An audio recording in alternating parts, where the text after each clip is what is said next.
ভাবে দেখলেন? আমি মুখ্যমন্ত্রীর সঙ্গে হাত মিলিয়েছি এবং এটা আমার জীবনে খুব বড় একটা আশা ছিল, যেটা আমার পূর্ণ হয়ে গেছে। অবশেষে আরামবাগের মায়াপুরে এলেন রাজ্যের মুখ্যমন্ত্রী মমতা বন্দ্যোপাধ্যায়। এক সপ্তাহ থেকে তোড়জোড় শুরু চলছিল, একদম ডানকুনি থেকে আরামবাগ পর্যন্ত, কামারপুকুর পর্যন্ত রাস্তার দুই পাশে তৃণমূল নেতা, কর্মী, সমর্থক, সাধারণ মানুষ উচ্ছ্বাসে আবেগ, তারা মমতা বন্দ্যোপাধ্যায়কে একবার দেখার জন্য।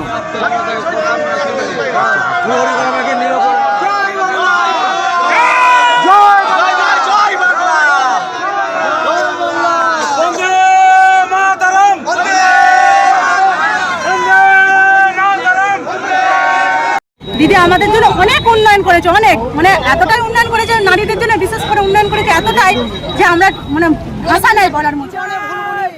দিদিকে আমরা হৃদয়ের মন্দিরে রেখেছি, রাখবো। দিদিকে কিছু বলার সুযোগ তো পাইনি, উনি হাত মিলিয়ে তো আগে চলে গেলেন। প্রায় 2 ঘন্টা ধরে 2 ঘন্টা ধরে ওয়েট করছিলেন, অবশেষে দেখা হয়েছে। অবশ্যই দেখা হয়েছে এবং হাতে মেলানো হয়েছে।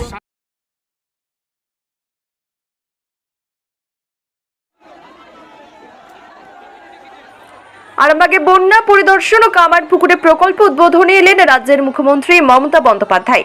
আরামবাগের মায়াপুর বাসস্ট্যান্ড সংলগ্ন এলাকায় হুগলি জেলা রুরাল পুলিশ কামনাশী সেনের উদ্যোগে কমিউনিটি কিচেনের আয়োজন করা হয়েছিল। সেখানে অসহায় দুস্থ সাধারণ মানুষের জন্য দুপুরের আহারের ব্যবস্থা করা হয়েছিল। এছাড়াও অনেক প্রকল্পের ব্যানার সেখানে ছিল মুখ্যমন্ত্রী মমতা বন্দ্যোপাধ্যায়ের। দেখা গেল গাড়ি থেকে নেমে নিজেই খাবার পরিবেশন করলেন, বেশ কিছুক্ষণ হাঁটলেন সাধারণ মানুষের উদ্দেশ্যে হাত নাড়িয়ে নাড়িয়ে। অনেকেই চেয়েছিলেন কিছু বলার সামনে থেকে মুখ্যমন্ত্রীকে পেয়ে, সেই সুযোগ হয়নি এবং অনেকেই আবেগপ্রবণ হয়েছেন মুখ্যমন্ত্রী আসার পর। যা কিছু বলবেন ভেবেছিলেন সেটাও ভুলে গেছেন।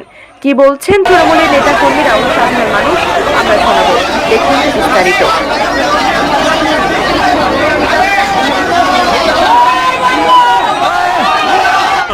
এইটাই হচ্ছে আদার্স অন্য দলের মুখ্যমন্ত্রী থেকে আমাদের দলের মুখ্যমন্ত্রীর তফাৎ। আমাদের মানবিক মুখ্যমন্ত্রী মমতা বন্দ্যোপাধ্যায় মানবিক, তার প্রমাণ আজকে আপনারা পেয়ে গেলেন। এত ব্যস্ততার মধ্যেও উনি যাচ্ছিলেন কামারপুকুর, এত মানুষকে দেখে উনি নিজে নামলেন, নেমে নিজে হাতে খাওয়ালেন এবং মানুষের সঙ্গে পায়ে হেঁটে নিজে দেখা করলেন। এটা আপনারা দেখেন। বলবেন বহুদিন পরে মুখ্যমন্ত্রীকে কাছ থেকে দেখলেন। হ্যাঁ, আমাকে দেখে দূর থেকে দেখে হাত নাড়লো। এটা আমি তো পুরনো কর্মী জানেন। আর বিষয়টা হচ্ছে আজকে এসছেন বন্যা পরিস্থিতি দেখতে। রামকৃষ্ণ মিশন মঠে কামারপুকুরে একটা সভা আছে। এত লোকের ঢলকে সামলানো, এটাও একটা বিরাট কাজ। পুলিশ দায়িত্ব সামলেছে বিরাট।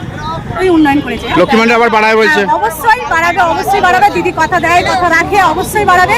কিন্তু হচ্ছে যে আজকে মানে আমার আন্দোলনের মানে দিদির পায়ে ছোঁয়ার অনেক আশা ছিল, কিন্তু সামনাসামনি দেখা হয়েছে, ওই আশাটা পূরণ করতে পারি। আগামী দিনে অবশ্যই পূরণ করতে পারবো আমি, আশা করি। এতদিন যে রাস্তা খারাপ ছিল সেটা নিয়ে বলেছেন দিদিকে, না আবেগে ভুলে গেছেন? এটা আবেগে নয়, রাস্তাটা দেখুন, রাস্তা তো সব জায়গায় তো মেরামত করা হচ্ছে, অবশ্যই হচ্ছে। দিদির চেষ্টা করছেন, অনেকটাই চেষ্টা করেছে। আগামী দিনে আরো চেষ্টা করবো, আরো উন্নয়ন করার জন্য আরো চেষ্টা করবেন। কি নাম আপনার? আমার নাম আজিমা বেগম, আমি হরিণকুলা 2 এর মেম্বার। এলেন, কি বললেন বা আপনারা কি বললেন দিদিকে? দিদিকে আমাদের তরফ থেকে অনেক অসংখ্য ধন্যবাদ। দিদির জন্য আমরা 12টা থেকে ওয়েট করেছি। অবশ্যই দিদির সঙ্গে আমাদের সামনাসামনি দেখা হয়েছে। দিদি আমাদের জন্য অনেক উন্নয়ন করেছে, অনেক মানে এতটাই উন্নয়ন করেছে, নারীদের জন্য বিশেষ করে উন্নয়ন করেছে এতটাই যে আমরা মানে ভাষা নাই বলার মতন, এতই উন্নয়ন করেছে। লক্ষ্মী ভান্ডার আবার বাড়ায় বলছে। অবশ্যই বাড়াবে, অবশ্যই বাড়াবে। দিদি কথা দেয়, কথা রাখে, অবশ্যই বাড়াবে। কিন্তু হচ্ছে যে আজকে মানে আমার আন্দোলনের মানে দিদির পায়ে ছোঁয়ার অনেক আশা ছিল, কিন্তু সামনাসামনি দেখা হয়েছে, ওই আশাটা পূরণ করতে পারি। আগামী দিনে অবশ্যই পূরণ করতে পারবো আমি, আশা করি। এতদিন যে রাস্তা খারাপ ছিল সেটা নিয়ে বলেছেন দিদিকে, না আবেগে ভুলে গেছেন? এটা আবেগে নয়, রাস্তাটা দেখুন, রাস্তা তো সব জায়গায় তো মেরামত করা হচ্ছে, অবশ্যই হচ্ছে। দিদির চেষ্টা করছেন, অনেকটাই চেষ্টা করেছে। আগামী দিনে আরো চেষ্টা করবো, আরো উন্নয়ন করার জন্য আরো চেষ্টা করবেন। কি নাম আপনার? আমার নাম আজিমা বেগম, আমি হরিণকুলা 2 এর মেম্বার।